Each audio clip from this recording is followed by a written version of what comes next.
sou Isabela, sou da Associação de Pós-Graduandos, APG. Essa plenária hoje está sendo convocada e organizada pelo Comitê contra a Reforma da Previdência da UFSCar. Esse comitê é composto, dentre outros movimentos e entidades, pelas 4 entidades representativas das categorias aqui da UFSCar, que é o Centro UFSCar, a APG, o DCE e a UFSCar. E o intuito dessa plenária é que a gente hoje conseguisse discutir com as 4 categorias e unidade, fazer um debate aqui sobre os impactos da reforma da Previdência. Então, o formato que a gente pensou, o que a gente está propondo aqui, é que as entidades elas vão ter cerca de 10 minutos para fazer uma apresentação inicial e após esse primeiro momento nós vamos abrir para a fala do plenário, falas de 3 minutos para o plenário, tendo um terceiro momento posterior de encaminhamentos. Então, agora a gente vai abrir com as falas das pessoas que estão compondo a mesa e no segundo momento o Thiago vai ser responsável por fazer a diretoria da UFSCar para começar se apresentando aí e falando um pouco para a gente sobre a reforma. Pessoal, eu vou falar em pé, porque eu prefiro, sim, mais legal, mais perto. Bom, eu sou o Gil, sou da diretoria da UFSCar, sou professor aqui, sou da área de matemática, gosto bastante de números, portanto, gosto especialmente de usar os números a serviço da classe trabalhadora. Queria primeiro começar a compartilhar com vocês o que está acontecendo na Argentina. Nós acabamos de voltar de lá hoje mesmo. E lá o que está acontecendo é muito parecido com o que está rolando aqui no Brasil. O governo do Macri, o presidente Macri lá, ele se recusa a negociar com todos os professores.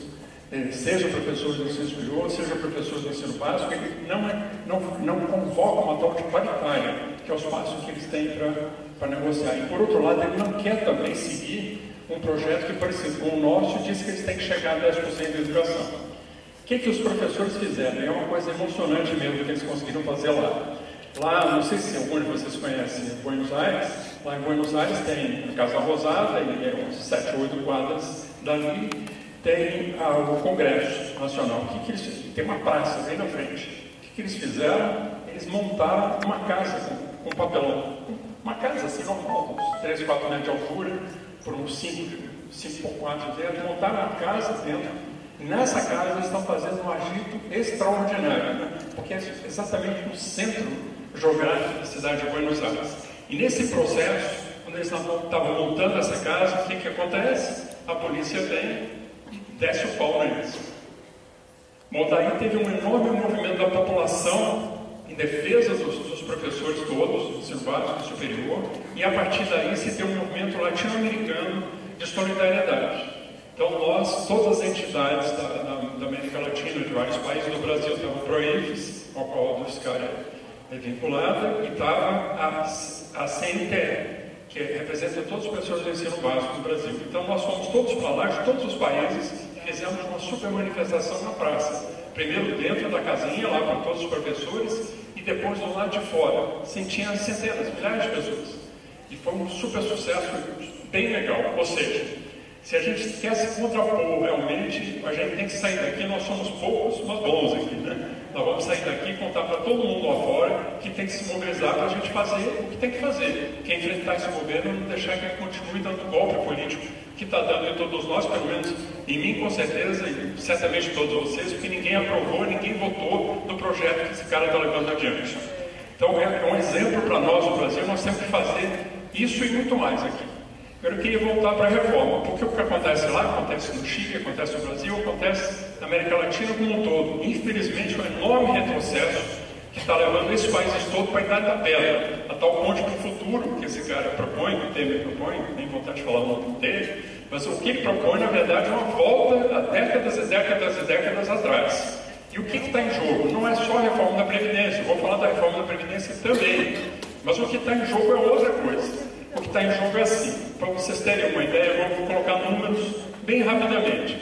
A gente arrecada no Brasil e arrecada muito mal, porque a gente arrecada de quem não tem, da população em geral, e não arrecada de quem tem.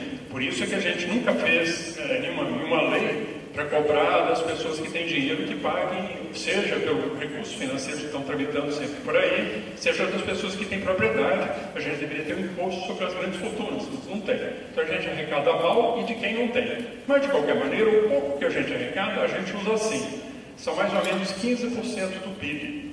15% do PIB que vão para as áreas sociais e mais 3% do PIB que iria, em tese, para pagar a dívida pública brasileira. Só que não está dando, porque o Brasil, por conta da crise que houve, esses 3% não conseguem pagar a dívida. Sabe por quê? Porque essa dívida é escorchante.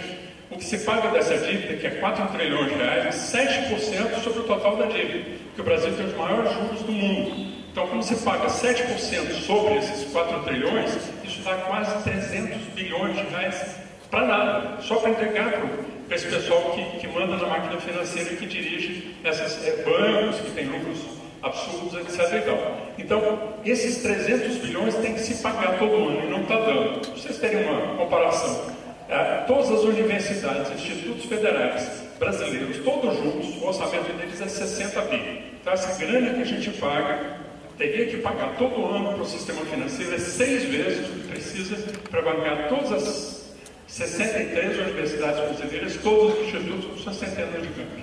Então, é algo que é absolutamente absurdo. Pois bem, o que está acontecendo? O que o governo fez? Ele aprovou a emenda constitucional 95, a tal lei do teto. O que isso faz? Isso faz com que os 15% que vão para as áreas sociais, que áreas sociais? Saúde, educação, assistência social, etc, etc, etc. Então ele aprovou que isso aí vai encolher ao longo do tempo. Por que vai encolher? Porque vai manter seu valor real enquanto o PIB aumenta. Isso que hoje é 15% do PIB vai diminuir e vai virar mais ou menos 10%. Qual é o problema que tem? Desses 15, a Previdência ocupa 7. Se eles não encolherem a Previdência, não vai sobrar nada para a educação, passar por aí para o resto mais. Então é o problema deles. Eles querem matar os velhinhos de fome e deixar as pessoas se aposentarem para dividir a miséria, para fazer com que esses 15% que vão encolham por igual. Ou seja, diminuir a Previdência de um lado e diminuir a educação, etc., tudo do outro lado igual. Porque se não fizer isso, inviabiliza e vai ser uma grita geral. Então o objetivo da reforma da Previdência é única, exclusivamente esse, dividir a miséria, sendo que o que sobra de dinheiro vai ser transferido para o pagamento da dívida pública. Aqueles 3% que tem hoje, eles pretendem transformar em 8, 9%, porque assim eles pagam 7%, que são os juros absurdos que eles têm lá, e ainda sobra um dinheirinho para bonificar os capitalistas de plantão. Então, isso é que está por trás disso. Bom, dentro dessa história, o que está sendo feito com as pessoas é absolutamente absurdo, porque pretende reduzir essa fatia que eu falei para vocês, dos 7% que vai para a Previdência, para poder dividir direitinho a miséria, já que vai para 10, tudo, tem que encolher de 7 para 4,5%. Para encolher isso, eles têm que roubar as pessoas 35% ao longo dos próximos 20 anos, 30 anos. Eles têm que roubar as pessoas daquilo que elas ganhariam quando se aposentassem. Para fazer isso, eles querem mudar as regras todas no meio do jogo. Significa que tanto para o pessoal do setor público quanto para o pessoal do regime geral, inclui todo mundo, inclui o pessoal do campo, né, que já tem pouquíssima grana e ainda vai ser cortado. Né, e para isso, eles pretendem tirar 35% em média, tanto das pessoas, dos servidores públicos, quanto das pessoas do regime geral que estão trabalhando no CLT. Pretendem tirar dos dois. E por isso, então, eles estão propondo, primeiro, que você trabalhe mais. Por que você trabalha mais? Porque quanto mais você trabalha, menos sobrevida, expectativa de sobrevida você tem. Então, menos dinheiro o Estado tem que desembolsar para pagar o que te sobrou de vida. Então, eles reduzem, diminuindo o tempo que você vai receber dinheiro. E segunda coisa, eles pretendem pegar, hoje a maioria das pessoas se aposenta por uma média daquilo que ela contribuiu nos anos que ela trabalhou. Eles querem mudar essa média de 3 jeitos. Primeiro, hoje a média é feita pegando de julho de 94 para frente, as contas. O que eles querem fazer? Primeiro golpe, primeira sacanagem.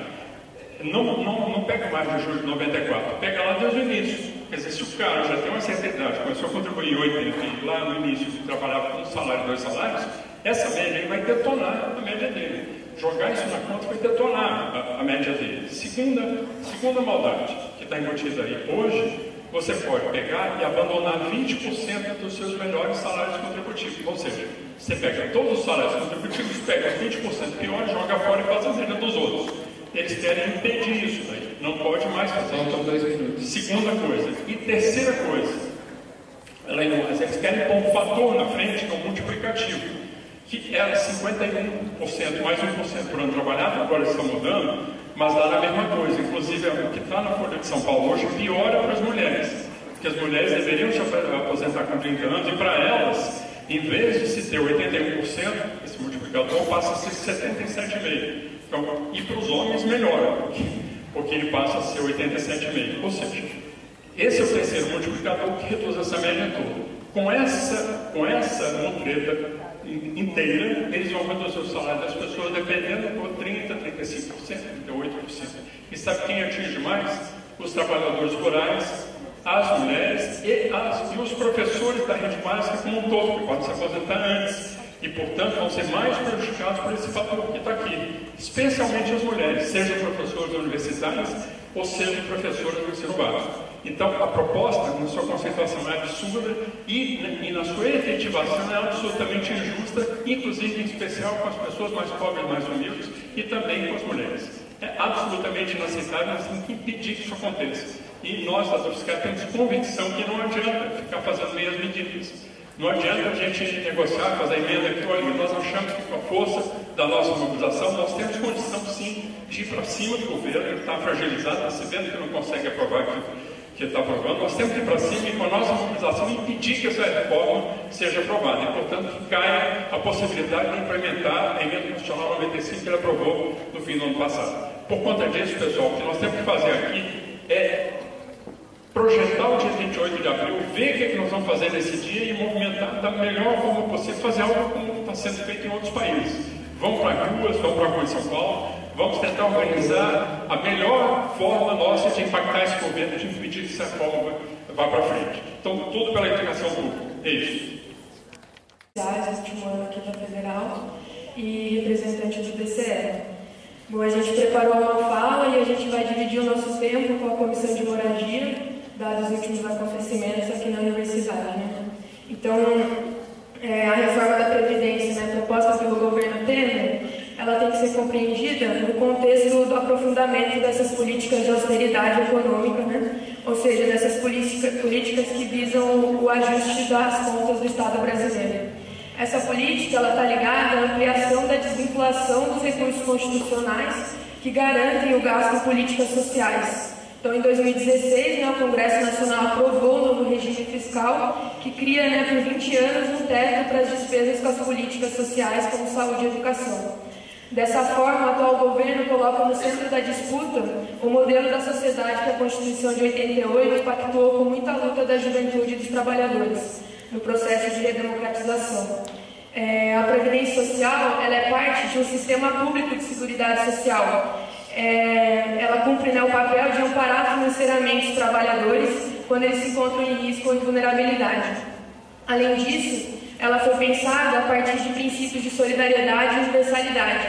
O financiamento dessa política, ele vem tanto, né, de contribuições do trabalhador como de empresas e do Estado. Essa PEC da reforma, a PEC 287, ela mudará essas regras da aposentadoria. E o argumento que é utilizado é o aumento da expectativa de vida dos brasileiros e que o atual sistema previdenciário ele não caberia no orçamento público. De fato, a gente está passando por um processo de transformação na pirâmide social brasileira, mas ao contrário do que propõe a reforma, isso deveria significar um aumento de políticas públicas de cuidado e de assistência social a essa população, para que o envelhecimento ele fosse um direito da classe trabalhadora. Com relação, né, ao déficit da Previdência Social, existem na composição da balança da Previdência, de um lado as receitas do INSS, que somam um montante de 352 bilhões, e de outro lado as despesas, que são as pensões, as aposentadorias e os auxílios, que somam 436 bilhões. Então a gente vê que existe de fato um desequilíbrio entre o que se arrecada e o que se gasta. Mas a Constituição de 88, ela definiu que a Previdência Social, ela faz parte desse sistema de seguridade social, tanto como a saúde, e a assistência social. Elas são um direito garantido na Constituição com um orçamento próprio. Esse orçamento ele não é composto só por essa arrecadação, né? Mas ele é composto também com contribuições do Estado e de empresários.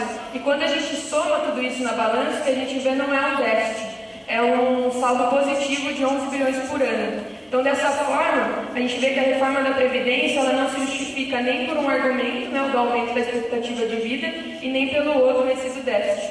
O que fica evidente, por outro lado, é que todo o sistema de proteção social brasileira ele é visto como uma mercadoria. E essa reforma traz transformações impactantes na vida dos trabalhadores, né? Principalmente as mulheres e os camponeses, quando ele equipara o tempo de contribuição e a idade mínima, né?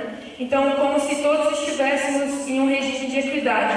O que a gente vê é que se ignora, né, a jornada dupla ou tripla das mulheres em nossa sociedade patriarcal e o trabalho exercido precocemente pelos trabalhadores camponeses. Além disso, alia-se a isso um projeto de terceirização que precariza e exclui ainda mais parte da população que por vezes já é excluída. A gente sabe, né, que muitos e muitas brasileiras trabalham em situações precarizadas e na informalidade, e que a juventude, as mulheres, LGBTs, a negritude e as periferias serão duramente atingidas por essas reformas que desconsideram a exclusão imposta pela estrutura racista, patriarcal e capitalista da nossa sociedade. Desconsidera-se, né, e aprofunda-se as desigualdades econômicas e sociais do nosso país. E o reflexo dessas reformas na educação, ele é gigante. A educação é parte do contexto de luta de classes, né? E na conjuntura atual de crise política, econômica e social, esse é um debate fundamental. O que estamos disputando é o que queremos como um projeto educacional. Qual o projeto de universidade que a gente quer? Se o Temer está propondo um projeto de privatização e corte e nós estamos lutando por uma universidade popular, a gente precisa se mobilizar enquanto juventude, enquanto estudantes, em unidade com as outras categorias. Com o congelamento dos gastos públicos e com esse novo regime fiscal e os cortes orçamentários realizados por esse governo golpista, já sentimos esses reflexos dentro da universidade. O programa de assistência estudantil vem sendo também golpeado. O não pagamento das bolsas moradia e das bolsas de alimentação conquistadas em luta pelos estudantes e uma ocupação que essa semana completou um ano, né? Assim como o golpe, que também completou um ano, é reflexo de uma política federal de precarização da educação. O possível aumento dos preços do restaurante universitário, que já vem sendo debatido entre os estudantes, como apresentado em nosso último CCA, é também parte desse esforço, né? Então a gente vem compondo essa comissão da universidade que vem debatendo o aumento do RU, né?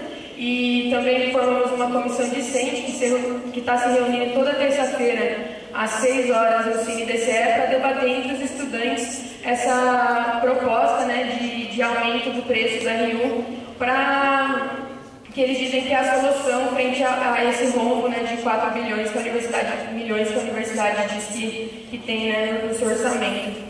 Então, a gente sabe, né, que no momento que essas reformas são propostas, os orçamentos cortados, são as políticas sociais, as políticas de ampliação ao acesso à educação, que sofrerão com desmonte. São as estudantes da classe trabalhadora, negros e negras, LGBTs, quem perderão seus espaços. É por isso que as mobilizações convocadas para o mês de março, como por exemplo as grandes manifestações públicas da Frente Brasil Popular, focadas na luta contra a PEC 287, junto às manifestações das mulheres no 8 de março e a greve nacional dos professores, foram tão importantes no processo de luta contra essas reformas. E ainda, a importância do dia 28 de abril, no qual todas as centrais sindicais, em conjunto também com as Frentes Brasil Popular e Povo Sem Medo e a UNE, construirão em unidade a luta contra essas reformas e a luta pela manutenção dos direitos conquistados pela classe trabalhadora nas últimas décadas. É por isso que nós, gestão Todo o Povo desse Chão, do DCE Livre Fiscar, nos posicionamos ao lado da construção da luta contra essas reformas e ao lado da garantia dos direitos sociais.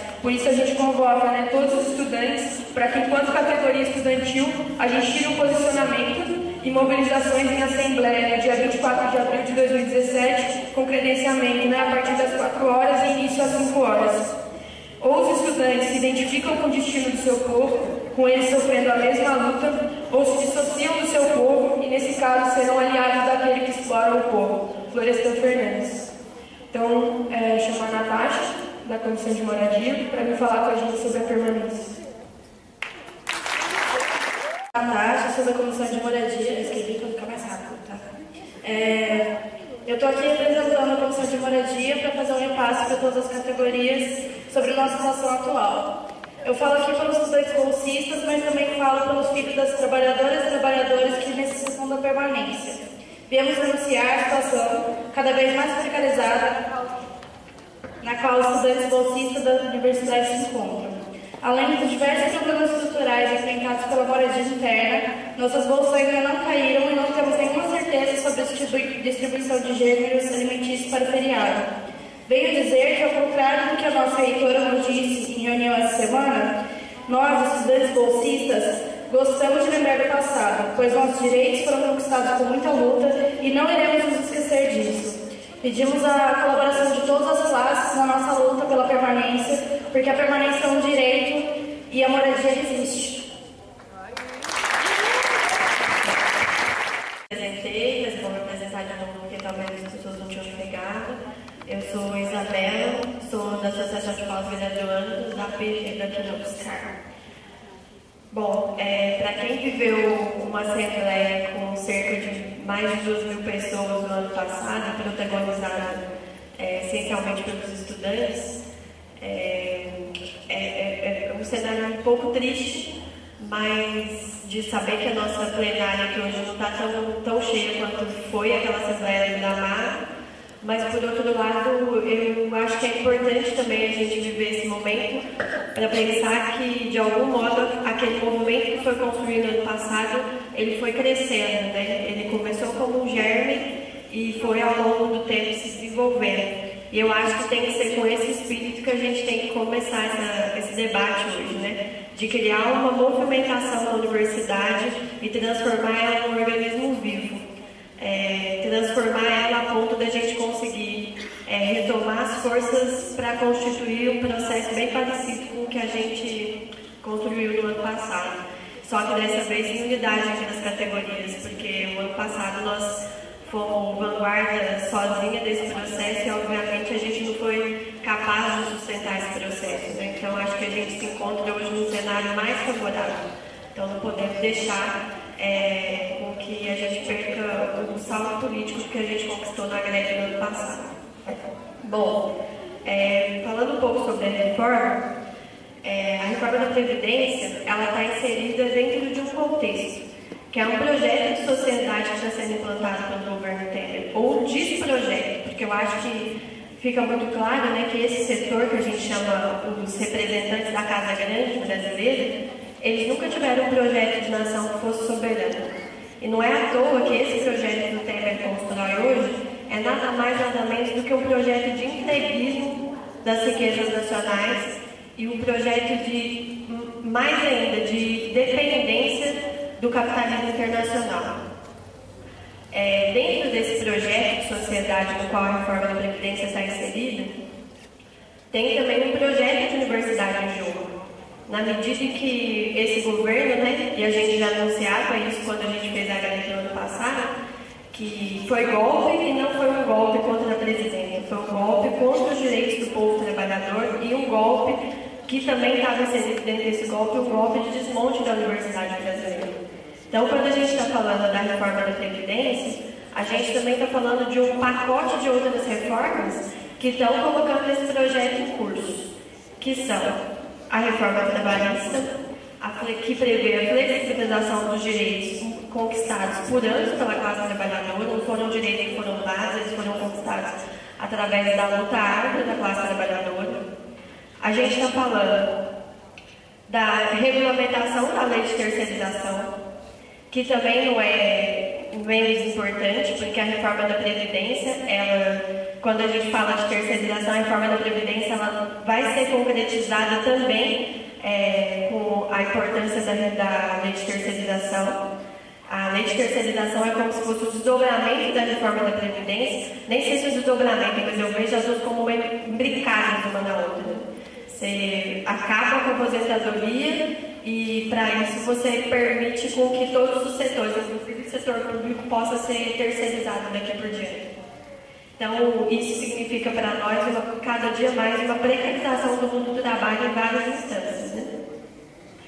Só que, por outro lado, a justificativa que esse governo dá para fazer essas tais reformas é de que a gente precisa responder aos problemas econômicos, né, aos problemas da crise econômica que o país tem passado. Só que aí a gente fica sempre se perguntando, né, que crise é essa em que, apesar de se falar em crise, a gente continua destinando quase 50% do nosso orçamento, do PIB do orçamento, para pagamento da dívida pública. E desse PIB, só 22% é para pagar a Previdência, destinado à Previdência.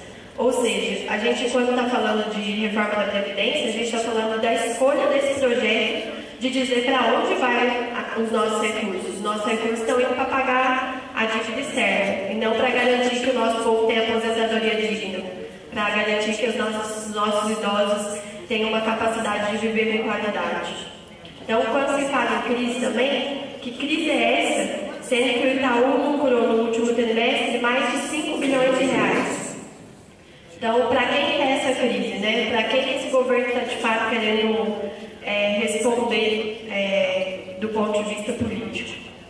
Para nós que somos da pós-graduação, essa reforma tem algumas implicações, talvez não sejam muito claras, mas que têm implicações diretas na nossa vida. Afinal de contas, nós pós-graduandos que vamos fazer mestrado e doutorado, geralmente a gente não trabalha de carteira assinada até o período de formação.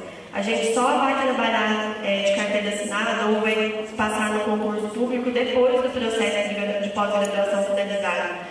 Então, isso significa que um pós-graduando que com seus 25, 30 anos, que se forma na pós-graduação e vai trabalhar, ele nunca vai ter direito a se aposentar. Ele vai passar o resto da vida trabalhando porque ele vai morrer antes de conseguir atingir o teto para poder conseguir se aposentar. E como eu disse, para nós pós-graduandos, talvez não fique muito claro também porque que a reforma da Previdência impacta, mas é justamente porque ela está inserida dentro desse contexto de um projeto de universidade. Não sei se as pessoas estão acompanhando, mas agora recentemente o presidente da CAPES anunciou que vai, com a extinção do Ciência Sem Fronteiras, vai investir na internacionalização da pós-graduação. Obviamente todo mundo ficou feliz, né? Todo mundo quer se passear lá fora. Só que esse projeto de internacionalização que a CAPES pretende implementar tem dois aspectos muito importantes para nós, para os alunos da graduação e para os pós-graduandos. Primeiro, que a partir do projeto de terceirização, o governo vai passar a poder contratar professores terceirizados. E mais do que isso, né, o governo já tem nos setores da educação pública feito contratações através das OS, que é mais ainda um processo de maior precarização. E quando o presidente da CAPES falou de internacionalização, ele considerou que a gente, para chegar no ranking das melhores universidades do mundo, a gente precisa trazer pesquisador de fora. Ou seja, nós pós-graduandos vamos formar tardiamente, né? Vamos formar lá com 30 anos, não vamos conseguir aposentar, e mais ainda, não vamos conseguir emprego, porque vai estar vindo pesquisador de fora ocupar as nossas vagas de trabalho dentro do setor acadêmico, para quem quer seguir a carreira acadêmica. Aí tem que aluno que fala, mas eu não pretendo fazer pós-graduação.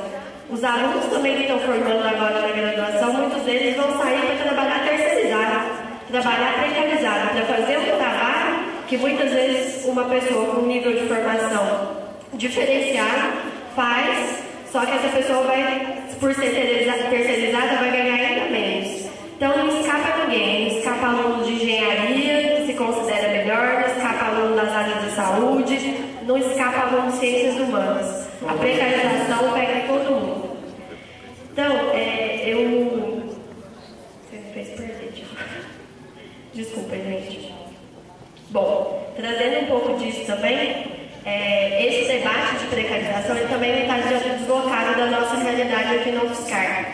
Acho que dá para a gente pensar que nós estamos vivendo um projeto Temer aqui no UFSCar, né? Porque às vezes a desculpa que o Temer usa para poder implantar a reforma da Previdência é a mesma desculpa que estão usando para poder aumentar o dinheiro do RU. É dizer, a gente não tem dinheiro em caixa.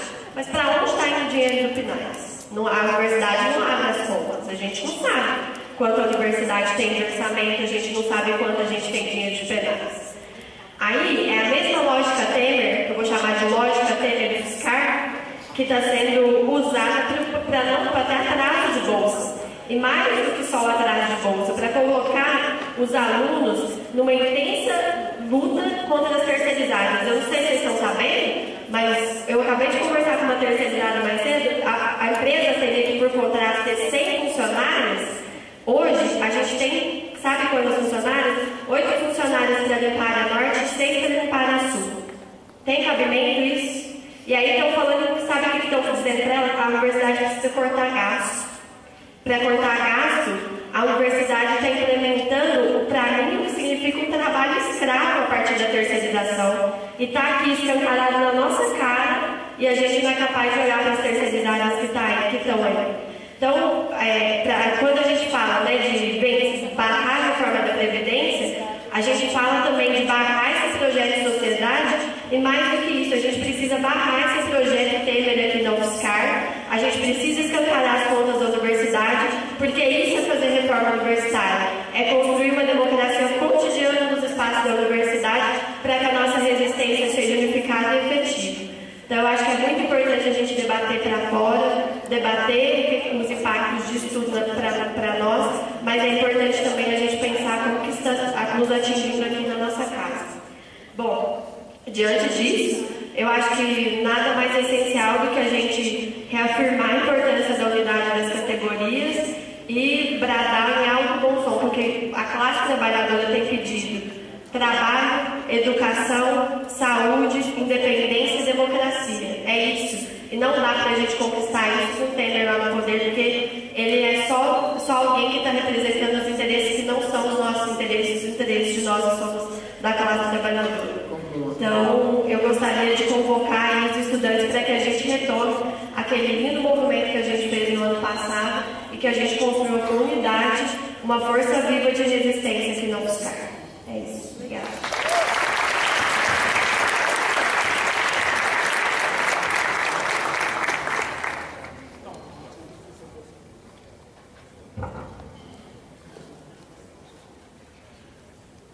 Boa noite. Eu sou o Robson, trabalho na universidade desde 2005, faço parte da atual e recente coordenação do SINDFISCAR e fui eleito pelos meus colegas dentro da coordenação para representar a entidade aqui nessa plenária. É importante ressaltar também que o SINDFISCAR é aliado à Central Sindical Popular Comutas, a CSP Comutas, e um pouco da leitura que eu vou apresentar aqui diz respeito ao acúmulo de debates que existe no interior dessa central. Antes de começar a minha fala propriamente, eu só quero rapidamente passar um informe, porque tem muita gente perguntando o que de fato vai acontecer no dia 28. É uma questão que a gente vai debater depois durante as falas, mas existe um comitê formado na cidade, composto por várias organizações, sindicatos e partidos, né, e esse comitê está chamando então para o dia 28 uma grande concentração às 9 horas da manhã na Praça Itália e um ato no Mercado Municipal às 10 horas. Depois a gente entra em detalhes e vê como é que a gente incorpora nesse calendário. A coordenação do SINDFISCAR está apresentando para os técnicos, a gente vai dar publicidade a isso, também já trazendo como proposta aqui para o conjunto das categorias, que no dia 28, às 7 horas da manhã, a gente se reúna na portaria sul da universidade com atividade de panfletagem e uma espécie de concentração esquenta do ato que vai ter na cidade, e logo às 8, né, primeira chamada, 8h30, para começar de fato, a gente vai realizar a nossa assembleia para deliberar sobre a nossa paralisação do dia. É costume da nossa categoria fazer as assembleias que deliberam pela paralisação logo no início do dia. Bom, dados esses informes, eu quero começar ressaltando a importância dessa plenária, por conta de que a unidade ela é a chave para o nosso movimento, né? E a unidade, eu acho que ela se dá não só porque nesse momento a gente tem uma pauta em comum, né? Que é se contrapor ao governo Temer e derrotar as reformas que estão sendo implementadas. Eu entendo, a CSP Comutas entende que essa unidade se dá porque somos todos trabalhadores, né? Ou filhos da classe trabalhadora, no caso dos estudantes que ainda não estão diretamente no mundo do trabalho, né? E ainda considerando que muitos estudantes têm que trabalhar ao mesmo tempo que fazem a graduação e a pós-graduação para poder se manter. Então, sejamos nós aqui técnicos ou docentes pertencemos a uma mesma classe, né? Uma mesma classe social no contexto da sociedade como um todo. E essa perspectiva classista, né, essa perspectiva que nos localiza de um lado específico, né, no modo de produção e nas relações sociais objetivas que a gente está inserido, eu acho que essa perspectiva ela nos impele a ter uma postura de enfrentamento a qualquer governo que esteja aí, né? Isso porque, nesse momento, objetivamente, a palavra de ordem é fora dele. A gente tem seguramente que derrotar esse governo e todas as suas medidas, mas quando a gente conseguir derrotar o Temer, né, a gente não pode jogar nenhuma expectativa de que um outro governo eleito por dentro dessa institucionalidade que está dada vá, de fato, governar para a classe trabalhadora, né? Eu sei que esse é um debate polêmico, que precisa ser aprofundado, mas eu acho que é importante ressaltar aqui essa leitura que existe no movimento sindical, né, no movimento de esquerda. Tanto é assim, né, vou até fazer como argumento para tentar corroborar essa perspectiva de análise, de que várias das reformas que a gente está agora tendo que combater e se contrapor imediatamente, derrubar e tirar de pauta, são reformas que já vêm sendo discutidas há um certo tempo, né? A reforma da Previdência, especificamente, é uma grande reforma que ocorreu nos anos passados, foi a reforma em 2003, né, que, especificamente os servidores públicos federais, que atingem um contingente significativo de trabalhadores aí no Brasil, não só das universidades, mas da saúde, de vários outros setores de serviços. Essa reforma, ela prejudicou a previdência dos servidores, né? Agora, mais recentemente, 2010, 2011, aproximadamente, a criação da FUNPRESP, que é uma fundação privada para gerir a previdência dos servidores, né? E que tem contribuído para o esvaziamento do caixa da previdência pública, né? Então, são dois pequenos exemplos, o tempo não dá para aprofundar esse debate, mas de que a reforma da previdência, né, já vem sendo pauta dos governos, né, não só desse governo que está aí. Isso porque os governos e o conjunto de reformas que costumam trazer quando estão aí nos seus mandatos estão dentro de uma lógica maior, né, que já foi abordada aqui nas falas anteriores, né? A gente vive num modo de produção capitalista, no qual as grandes demandas do capital, explícita ou implicitamente, acabam por determinar e impor uma série de medidas que nos afetam diariamente e que se utilizam dos governos de plantão para fazer com que essas medidas sejam implementadas sempre em prol de uma classe, de um grupo, né? E isso é muito claro quando a gente analisa o orçamento público federal e observa que quase 50% do que é arrecadado vai para o pagamento da dívida pública, que nunca foi auditada, né, minimamente, apesar de essa previsão da auditoria da dívida estar prevista desde a Constituição, né, lá da década de 80, até então isso não ocorre e essa dívida é paga recorrentemente, sem nenhum tipo de questionamento institucional. Bom,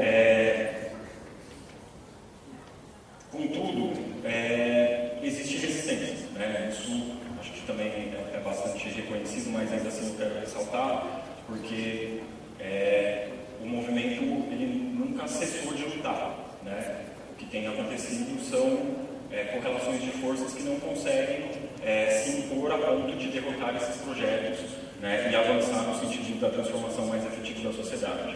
E aí eu vou trazer quatro exemplos muito rápidos, que são recentes da nós, que acho que corroboram essa perspectiva da resistência, né? O primeiro deles também já foi abordado aqui, que foi o grande 8 de março realizado, né, mundialmente pelas mulheres, né, contra a opressão bárbara, machista, que a gente ainda é obrigado a conviver nessa sociedade. Esse 8 de março teve uma dimensão muito expressiva e importante, que seguramente impulsionou as mobilizações que aconteceram na sequência, né? E aí eu já me refiro ao dia 15 de março, que foi um dos maiores dias de paralisação e mobilização e greves de norte a sul do país, também que aconteceram aí, nessas últimas décadas, considerando a classe trabalhadora organizada, né, através dos seus sindicatos, através das oposições, dos trabalhadores do campo, através das suas outras formas organizativas. Recentemente também, ainda dentro desse calendário de março, no dia 28, o funcionalismo público fez um grande dia de paralisação, né, também em várias secretarias, não só nós aqui na universidade, e os atos do dia 31, né, também que tiveram uma importância significativa ao aglutinar não só o pessoal aí da Frente Brasil Popular, Frente Conselheiro, mas todas as outras organizações também em unidade. Isso tem uma importância muito grande. Eu resgato essas datas, já caminhando no fim da minha fala, porque a data do dia 28 de abril ela tem uma importância muito grande no conjunto do movimento, né? Essas datas que eu acabei de relatar, elas acabaram tensionando o governo a recuar em alguns pontos do projeto que foi apresentado inicialmente. Não pensem que é só a crise política, né, que está fazendo o governo recuar. A nossa organização tem sim incidência direta sobre esses recursos pontuais. O que se coloca é que a gente não tem que se contentar com esses recursos, porque a reforma da Previdência, especificamente, assim como a reforma trabalhista e o projeto de terceirização que já foi aprovado, que precisa ser revogado, eles precisam ser derrubados na íntegra, né? Não é possível melhorar esses projetos, essas reformas por dentro da institucionalidade, por dentro do Parlamento, por dentro do Congresso, né? Então, a greve do dia 28 está sendo chamada por todas as centrais sindicais, numa unidade histórica que não é vista nesse país. Desde a década de 80, ela tem uma importância muito grande e a nossa participação nesse movimento tem também uma importância significativa.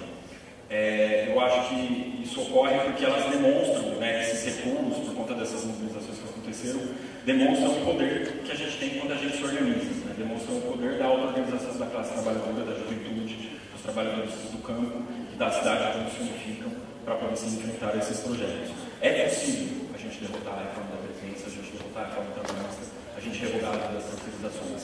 E é provável que o dia 28 de abril construa uma nova correlação de forças perante o governo nesse sentido. Então, a gente acredita muito nessa possibilidade, e é por isso que, para encerrar de fato a minha fala, a unidade que a gente consegue hoje aqui com essa plenária, na perspectiva do Simplificar, na perspectiva das 7 perguntas, ela tem que ser mantida para além do dia 28 de abril, para além dessas pautas. A gente tem que dar continuidade ao comitê e à tentativa de ações unitárias, porque é só unificarmos internamente aqui na universidade, aliado aos trabalhadores da cidade e do campo, né, fora dos muros da universidade, é que a gente vai conseguir não só derrotar esses projetos que estão aí, como também sair dessa postura de recuo e passar para uma postura de avanço. A classe trabalhadora e a juventude tem um projeto político nesse país, e a gente precisa sair dessa recuada que a gente dá e avançar e passar a pautar as nossas pautas. A gente é contra muita coisa que está aí, mas a gente também tem que apresentar. Então a gente consegue construir correlação de forças nesse sentido, e eu acho que o dia 28, pautado aqui por alavanca que é essa plenária, pode contribuir muito nesse sentido. Obrigado.